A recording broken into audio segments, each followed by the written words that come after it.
I'm Linda Silverman, the Director of DOE's Solar Decathlon, and I'm really excited to announce our new draft approach that integrates two competitions that have a lot of commonalities and that are now part of one competition. I'm going to start off with background to provide context and then explain the new approach. We are most interested in receiving feedback on the structure and the timeline, and we will provide more information once our competition guide comes out in mid to late July. And at that time, we will have a more informative webinar on exactly how you apply and compete in the Solar Decathlon. So we will be looking for your feedback at the end of the webinar. We need both, we need you to put in your questions in the chat box. And then also we will be taking comments via our email, solar.decathlon@ee.doe.gov. And we will provide this information in an email back out to you at either today or tomorrow when we have the webinar recording. Okay, here we go. So I'm going to give some background first. So what is the Solar Decathlon? It is DOE's collegiate competition that challenges student teams to innovate highly energy efficient buildings that demonstrate excellence in design, performance, and constructability, and use solar technologies to meet the energy needs of the house. And it's called a Solar Decathlon because there are 10 contests, just as there is in the Olympics. So on this slide, I really just wanted to summarize the impact that that Solar Decathlon has had, both nationally and globally, by the numbers. So we recently had our 8th event in the United States. It was held in October 2017 in Denver, Colorado, and it was awesome. But Solar Decathlon is really now an international movement. We've had 5 past international events, which you can see here, but we're excited that there will be 5 upcoming international events in 2018 and 2019. And for those who are interested in going, Solar Decathlon China will take place this August in Dezhou, China, and Solar Decathlon Middle East will take place in November in Dubai, UAE. We estimate that there's been approximately 36,000 college decathletes, which is what we call those who have participated in Solar Decathlon on a worldwide basis. We get a lot of attention for these. So we get more than 2 billion media impressions in a single event.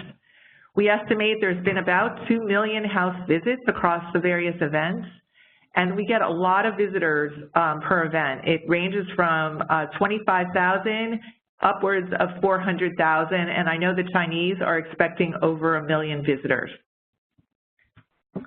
So I also want to cover what Race to Zero is, which is part of what we're going to be talking about today. So Race to Zero started in 2014, and it is as an annual competition.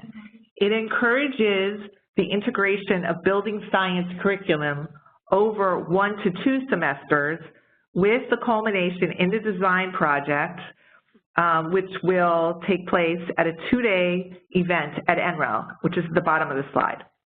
It really focuses on building skills in building sciences, and we offer training in that. It fosters collaborative teamwork, building on comprehensive integrated design, and resulting in market-ready solutions for a design for a house that can be built today. So those who have competed in Race to Zero come to a 2-day event at NREL, usually in April. They present to expert jurors. They benefit from having great networking experiences, both informally and via a poster session. They get to learn from really awesome thought leaders through lectures and personal interaction. And there's even a career connections event where companies come and actually try and recruit students. Okay, let's move.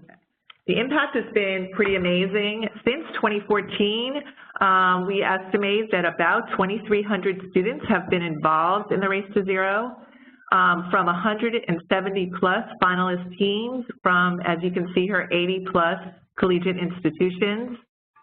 It's been growing every year, and in the last 3 years, we noticed an increase of 50% in participation. We get dozens of industry partners, either as sponsors or expert jurors. We offer building science curriculum to anybody who is involved in the Race to Zero competition, and there are 6 categories. So I will talk about this later, but there are, in the past, we've had 5 categories, 1 commercial and 4 residential, and this year we're adding a 6th, which is a commercial building category. Okay, so that gets us all on the same page. Let's talk about the new approach.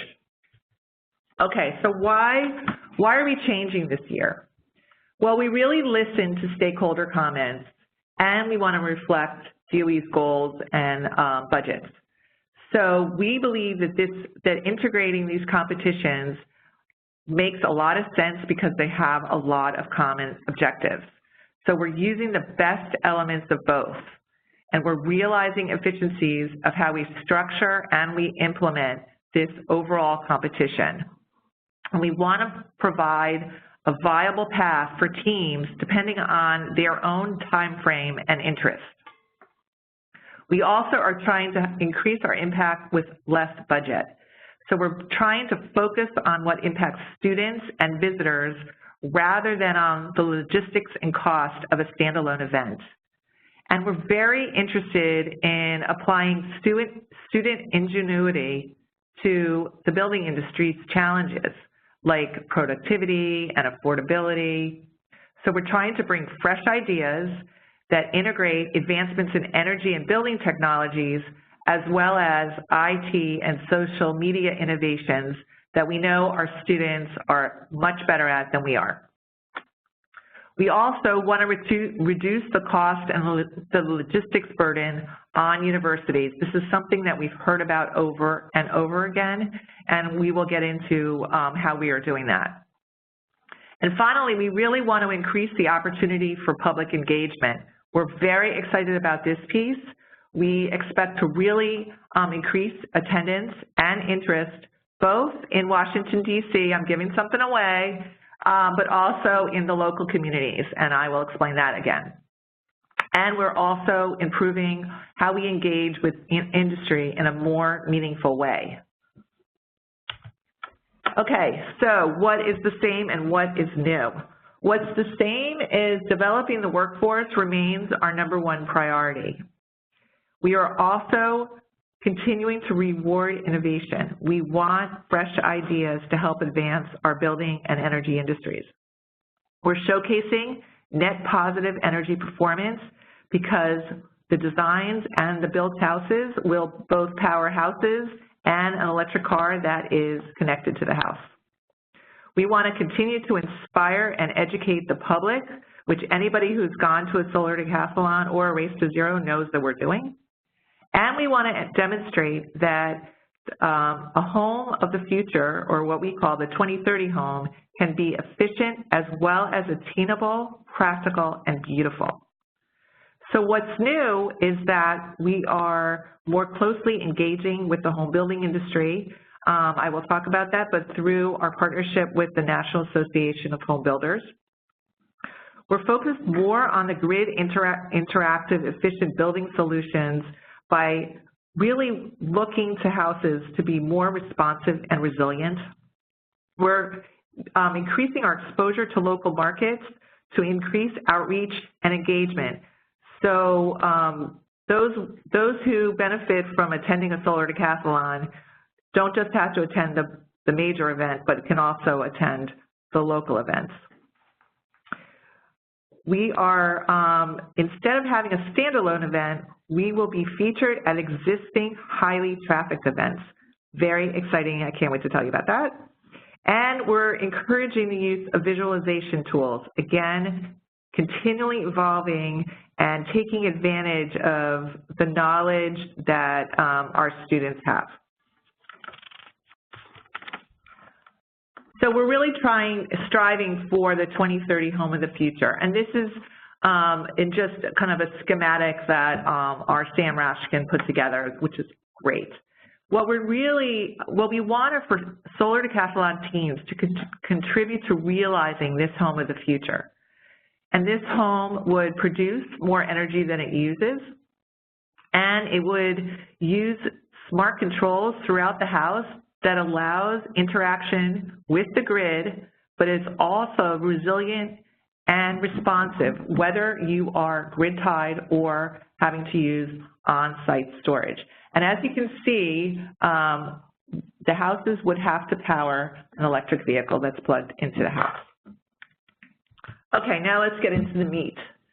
So there's going to be several slides that are going to show the information in different ways, and that's because we're trying not to overload you with a lot of information on any one slide. So this slide introduces the structure and clarifies terminology because there has been the same words used differently in the Race to Zero and the Solar Decathlon competitions in the past. So there is one Solar Decathlon competition, and then teams will decide which challenge they want to be part of. The design challenge on the left in green is really the former Race to Zero challenge. On the right is what we're calling the build challenge. Okay, let's go back to the left. After you pick a challenge, you also pick a division. Formerly on the Race to Zero side, on the design challenge, they call these contests. We are calling them divisions now. So as you can see, there's two divisions in the commercial side. One is elementary school and one is office building. The rest of all the divisions are in the residential sector. So under the design challenge, as you can see, there's suburban single family, urban single family, attached housing, and multifamily. On the build side, and don't worry if you don't understand this, I'm going to explain it further in the next slide. Teams will get to decide whether they want to build a permanent house locally or whether they want to be part of the national showcase.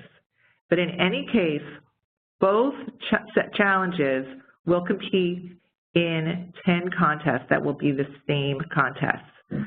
However, the criteria will vary in response to the constraints of each of the challenges. So teams must perform well across all 10 contests in order to be victorious as the winner of a division.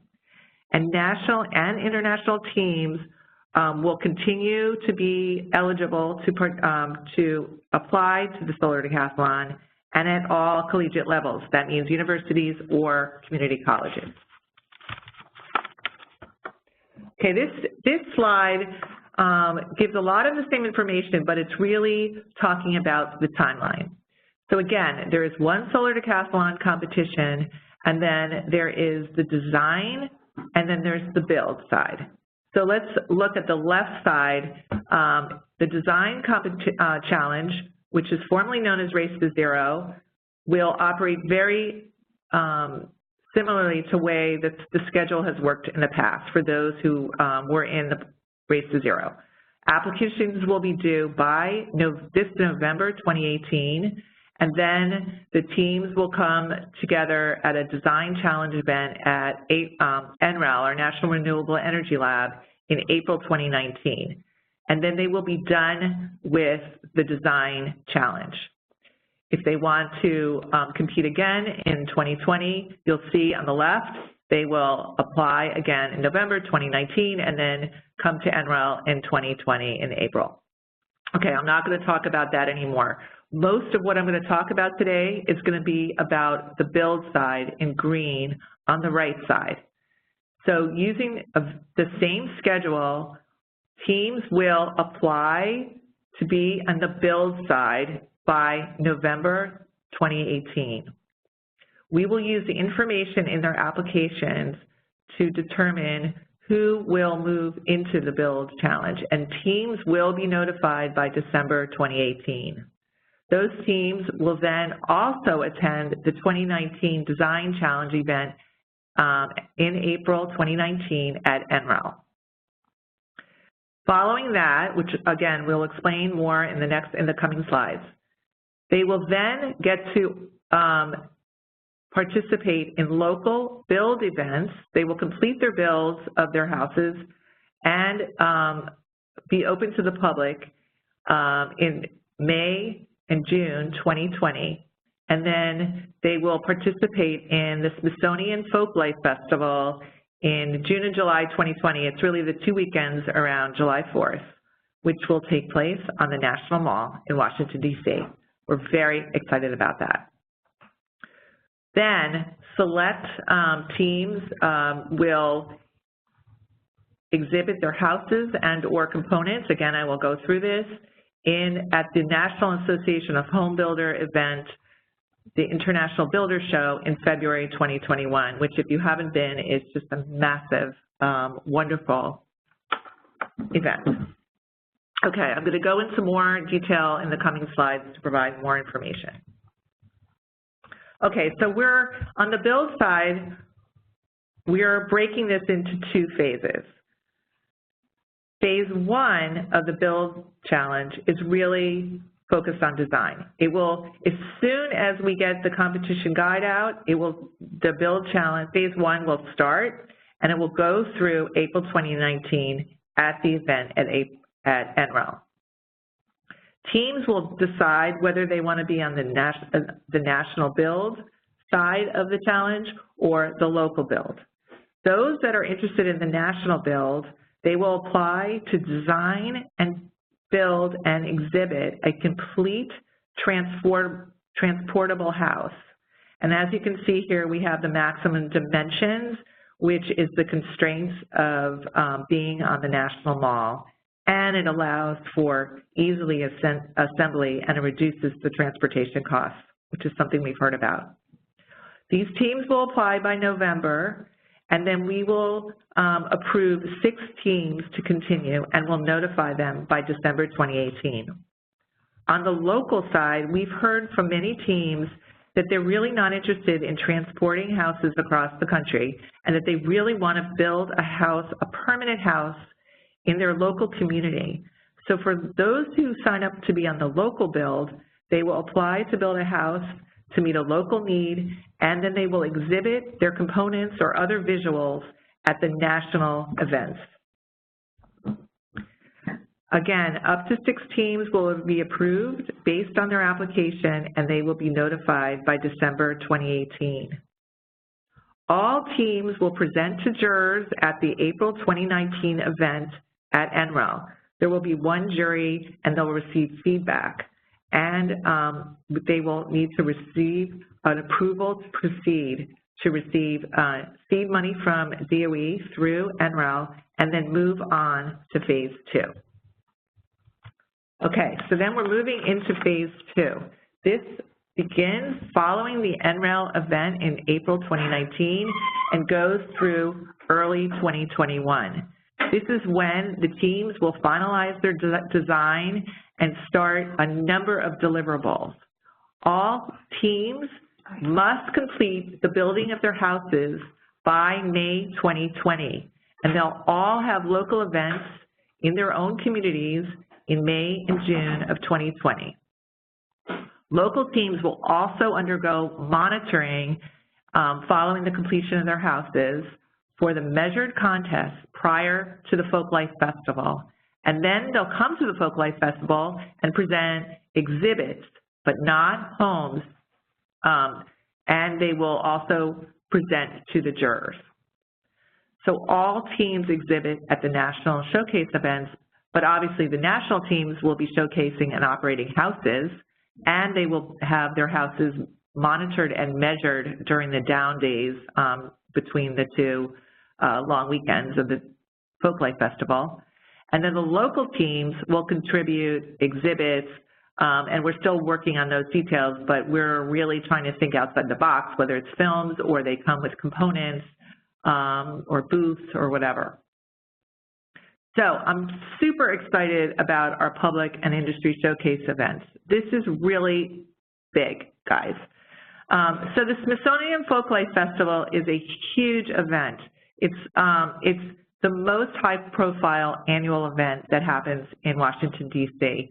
The Smithsonian folks have assured me that they get anywhere from 400,000 to 1 million visitors, often depending on the weather, but it's big. We're actually going to be a program of the Folklife Festival, which means students and faculty will be part of the program elements. Sorry about that. And in fact, if anybody's in Washington, D.C., it is starting this Thursday, and it will run through July 7th this year. We've heard a lot about the logistics burden, so DOE will take on renting ramps and installing them for those 6 houses that will be on the National Mall. Jurors will tour these National Build houses, and they will also hear from the local build teams on their narratives and other information. There will be, at the Folklife Festival, we will announce 2 winners, one for national and one for local. Okay, moving on to the industry events. We're still working with NAHB, or the National Association of Home Builders, to see how or whether we will be involved in their 2020 International Builder Show. It's just very close to when teams will be hearing that they are moving into the build phase, and we thought it was too early to have teams exhibit full houses. So instead, we are working with NAHB to have houses and components on display at their February 2021 International Builder show. And we're excited that there may be other events that highlight Solar Decathlon and the students as well that are pretty high profile. We will be back to you on that. Okay, so for those that are thinking about joining us in Solar Decathlon, this is again for the Build Challenge. These are requirements that we thought you might want to know about. So on the left side, in phase 1, applications are due by November 2018. Of course, you can get your applications in earlier if you want, but there will be a November date. Teams will select whether they want to be part of the national or the local build option, and then they will submit a number of things as part of their applications. For those that will be in the national build, they want to focus on designing a transportable house that will be showcased at these events that I just mentioned. For those interested in designing a full-size house based on local interests and site characteristics and building a permanent house locally, they will choose the local build. Just as in the design contest, there will be a February 2019 deliverables due, and then they will come to the April 2019 design event, and they will present to the jury, and they will have a workshop where we'll cover things like building codes and national mall requirements, health and safety, et cetera. Teams will then receive approval to proceed to phase 2. We want to make sure that teams are really ready and have the type of university support and sponsorship and everything else that they need to be successful and move into phase 2. So on the right side is phase 2. Following the NREL 2019 event, they will proceed to the final design and build. They will complete a number of deliverables, and they will be awarded seed funds. They will work for the next year until they complete their houses in May 2020, and then all houses, whether a national or local, will be open to the public locally in their communities, because we really want to encourage students, K-12 students and industry and your community to really see the work that you've done. Then in June and July, there will be public events. We say June and July, it's really the weekends around July 4th. For those that are competing in the local build, their houses will be measured sometime in the May-June timeframe. And then they will bring their components to the Smithsonian Folklife Festival, and they'll present to juries there. For those in the national build, their houses will be measured in basically Monday through Wednesday between the 2 long weekends in that time frame, so that those houses will be measured at the same time. So this Folklife Festival is going to be really amazing. We're going to expect that a lot of students will be there. They will be giving the tours. They will, faculty and students, again, will be part of the program, and there'll be a lot of visitors and a lot of public attention. Teams are then welcome to come to the National Association of Home Builders International Builders Show in February 2021. Okay. So right now, we're still working on the finalization of the contest, but this is an example of the 10 contests that both the design side and the build side will build to. We're not really asking for feedback on these. We're just kind of showing you the types of contests that we expect. They should be pretty recognizable to most people. Okay, so we thought we would share some photos of how some solar decathlon houses have been transportable in the past. This is a 2009 Solar Decathlon 2009 Virginia Tech house that was built on a trailer, and then the cab was taken away, and it was located in Times Square, which is pretty awesome. So it allowed, because of the way they designed this, it was very good for quick assembly, meaning that they could get maximum visitor impact, as you can imagine, being in the middle of Times Square. This is another solution, Tennessee in Solar Decathlon 2011. They actually showed at the Folklife Festival. And this house module was fit on a frame with an integrated hitch, and then the wheels were removed. So again, an easy way to transport the house and have the maximum amount of visitors come in and visit. This next picture shows you kind of what the National Association of Home Builders International Builders Show looks like.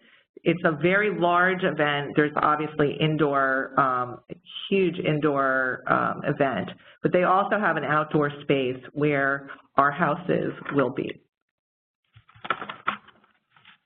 Okay, this is showing you some, in the past we've had Solar Decathlon teams have modules or components that they have showcased either at the event or in other places. So I just wanted to just show you some of these just to give you an idea of what types of things teams may bring to the public events. So on the top left, this is a fully productive building envelope prototype that was built by the winning Swiss team in Solar Decathlon 2017.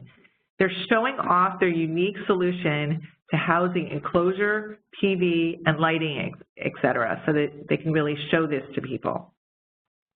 The top middle, this is a prototype built by Tennessee for their Solar Decathlon 2011 house that shows their building envelope, an integrated structure, and how they integrated PV. On the top right is a custom-built HVAC unit that was built and ultimately patented by Ohio State for the Solar Decathlon 2011. The bottom left, the graphic there, that's an example of the mechanical pod built by Las Vegas for Solar Decathlon 2017. And it included solar thermal, HVAC, and water systems, and it was designed to be installed outside the home envelope so that residents that were aging in place wouldn't be disturbed by any maintenance issues. And it was transportable by a forklift. Kind of in the middle there at the bottom, this is an example of a team designed and formed custom concrete wall system that was developed by Washington University in St. Louis for the Solar Decathlon 2017. And this was done in partnership with industry using new glass reinforced concrete technology. And then finally, on the bottom left, this is a scale model that was built by a team participating in Solar Decathlon Europe that demonstrates their unique framing system. So that just gives you the ideas for what local build teams may want to bring to the National Showcase events, or it could be something completely different. Okay, this gives you this slide is really about what we're thinking about in terms of team travel for the Build Challenge. We want there to be maximum student engagement, but we understand, that not all teams can afford to send all students. So we wanted just to give you an idea of what we're thinking. So first, teams would be coming to the Solar Decathlon NREL event in April 2019. They would be providing team presentations, seeking approvals to proceed, and we will also have a workshop for them. There will be, we're estimating about 5 students and 1 to 2 faculty per team. I'm not even going to talk about the 2020 National Association of Home Builders show because we're still working on that, but you can see here that it could be that we exhibit scale models. The big thing is coming to the 2020 Smithsonian Folklife Festival, which again is in June and July 2020 in Washington, D.C. on the National Mall. And they will be exhibiting to, at least 400,000 visitors and present to jurors for scoring. We estimate that we will need about 20 students per team and 2 faculty per team. Students will be providing the tours, and they will be part of the program events, as will faculty. And then finally, we're talking about the 2021 National Association of Home Builder International Builders Show. It will take place in Orlando, Florida in February 2021, and this is where teams will exhibit either their tourable houses and or components. And again, they estimate about 65,000 attendees, and you can see on the right, we're estimating about 5 students per team and 1 to 2 faculty per team. And what's so great about this is that home builders will get access to the students and get to learn from the students and see their awesome designs and ultimately build houses. But they'll also be able to recruit these students possibly to work for them. Okay, so the highlights of this new approach and really responding to a lot of what we've heard about is there's been a lot of interest in returning to the National Mall, so we're super excited about that. We really have heard about the need to reduce university logistics and cost burdens, and that goes right into the next one, which is really having easier on-site house assembly and or allowing for exhibits or films for the local builds. This will be a summer public event for Smithsonian for the Folklife Festival, which really alleviates the impact on the academic calendar for universities. There's this new local build opportunity, which really is responsive to a number of comments that we've heard. There'll be a greater opportunity for the student participants to share ideas at the various events. We want to have greater access to the home building industry. We want to make a bigger impact on those homes, and again, offer opportunities for students to engage with the industry and possibly with their future employers. And we want greater access to building science curricula. This is something that the Race to Zero has had that will be spread to both the design and the build side. So we're really looking for your feedback. So the summary is that the Race to Zero and Solar Decathlon are now integrated under the Solar Decathlon brand and competition. So if you are a university that's interested in a 1 to 2 semester commitment with minimal financial commitment, you should focus on the design challenge. And if you're interested in working on the commercial space, then you definitely want to be part of the design challenge. So there will be several different types of buildings eligible that I went over earlier. Again, we are adding a small office building category this year, and winners will be selected at the NREL Spring event, and then you will be done. Those universities that are interested in a larger commitment, a 2-year commitment, and all of the complexities that come with the solar decathlon, and they have the support to build a home either locally or for transport, should enter this challenge. And then they will select whether they want to be part of the local build or the national build. All teams, whether they're entering the design challenge or the build challenge, will compete in 10 contests. And they will, again, they will be the same 10 contests, although they will, the evaluation criteria will be different depending on whether it is a 1 to 2 semester effort versus a 2-year effort. Criteria and competition details will be provided in the guidelines to be issued in late July. So if you want more information on those, it is forthcoming. Okay, so what we're really looking for comments. We are taking comments until July 3rd at solar.decathlon@ee.doe.gov. We really want to know if this new approach is workable for your university, and if it's not, why. What do you think of the 2 phases? What do you think of the schedule? What do you think of local versus national build and the showcase venues? What else do you want us to tell us about? What particular aspect either attracts or would detract your university from participating? And we would like to know what suggestions you have to aid that participation. So given our objectives, are there any critical issues that you think we've overlooked? And we would love to know if you're actually interested in potentially participating in the National Build Challenge or the Local Build Challenge or the Design Challenge. We're not holding you to it. We just would love to know if you're actually interested. So we really, really are hoping that people will submit comments. Again, we will read all comments, and we will try and incorporate them as we can, but we are balancing a lot of different factors. So I want to thank you so much for participating in today's webinar, and we are going to take questions.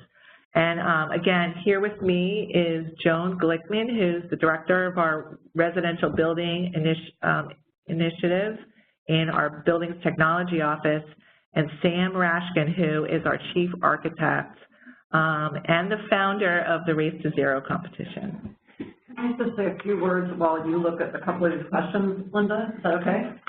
I'm trying to keep track of them as they come in. Hi again, this is Joan. And while Linda looks through some of the questions you guys are sending in, and feel free to continue to send them in. I'm going to send this over to you so you can see this one too that just came in. I just wanted to reiterate a couple things, and maybe Sam would like to as well, so while you were doing this. First of all, we will make the slides and the webinar recording, let's hope the webinar recording works, available. Hopefully it'll be online tomorrow. If you have comments, as Linda said, please send them to us. If you don't send them to us now, please send them to us at the email address that was provided, and we'll provide it again. We are trying to have a bigger impact locally with the public, with the industry. We're excited about that. As it says on every slide here, it's subject to change because we're still working out the details. That's just me making sure we cover ourselves. And I also wanted to mention, thank you so much for all of you who are participating today. You're welcome. While Linda focused on the build challenge, because as she said, there were more changes to that, we're also interested in what you have to say about the design challenge, formerly known as Race to Zero. So feel free to give us comments on any or all of those matters. And did you want to say anything, Sam? Yeah, thanks, Joan. I just want to say one key point to build on great work Linda did providing the overview, and that's that a key differentiation between where your interests lie on either the design challenge or the build challenge also lies on your interest in developing a market-ready solution or a forward-looking solution. The design challenge is intended to kind of provide solutions that are market-ready relative to expectations for design, construction, and cost. Really looking for solutions that can go into the market right away today. and in the case of the build competition, often we're looking to push the edge and really exploit innovation that can take housing to that 2030 level DOE is promoting. So significant point there for you to consider when you're considering challenges. And so that would be the only key point I want to add to the discussion. Great, thank you, Ed. Thanks very much. Okay, so we're getting some questions about the anticipated scale of the seed money to help with moving to phase 2. We're still really working this out. Those that go to the national build will receive more seed money than those that will be local because they will not be having to transport the houses. So I can't really talk about it. In terms of scale, I'm really not at liberty yet to say, but we are cognizant that this is important to teams.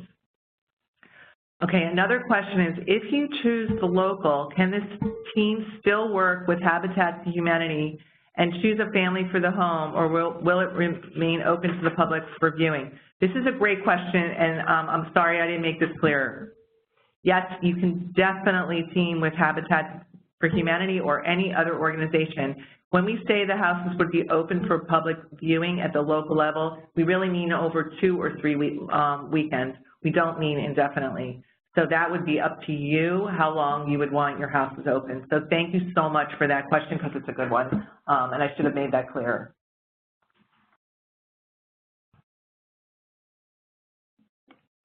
Please keep sending I don't know if there's a way that you can raise your hand and say something too, but I'm not running this part of it. So please, okay, there's another question.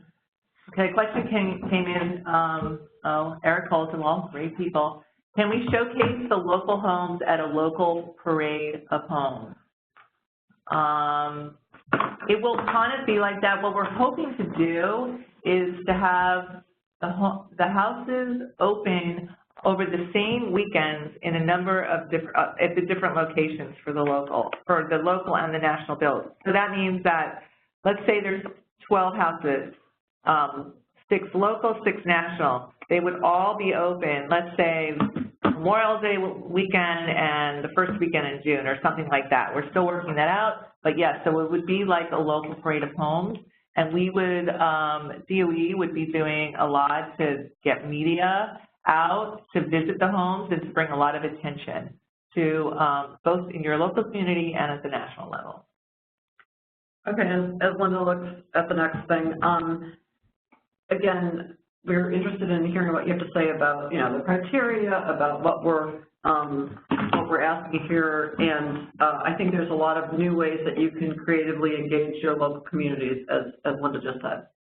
So just getting back to the money, because I think this is really important to people. What we're thinking about right now is in April 2019, for teams that receive the approval to proceed, they will get seed money. So let's say on the order of $25,000 for those going to national, and maybe $5,000 to $10,000 for those that will be at the local. Then as teams proceed and they get close to going to the Folklife Festival, they will receive another increment of money, and then if they go to the National Association of Home Builders, IBS, they'll get another increment of money. That's the way we're thinking about it. We want to provide incentives for teams to actually finish and show up at the events. Okay, and I don't know if Linda said this because I was being asked another question, but, we're trying to be comparable to the past. Did you mention that? Yeah, to the past support we've given to Solar Decathlon participants who've gone the whole way. So on the national level, again, it won't be possible probably on the local level. Right. Let me just mention. So in 2017, Solar Decathlon 2017 was a prize competition that resulted in funding that was provided at the end, and it ranged from $100,000 to $300,000. We found that this model really didn't work, that teams would prefer to have seed money and then have funding coming throughout the competition. So we are going to go back to that model because we feel like it will have more impact on the team. And Carla just told me that I think people have their hands raised and she was unmuting you. So I can't see their names, so let's see if we can fix that. I think, Ryan, do you have your hand raised? Would you like to say something? Ryan? Yeah, go ahead.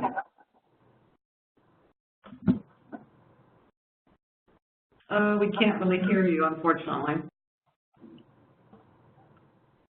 Okay, Ryan, we'll come back to you. How about Bradley Walters?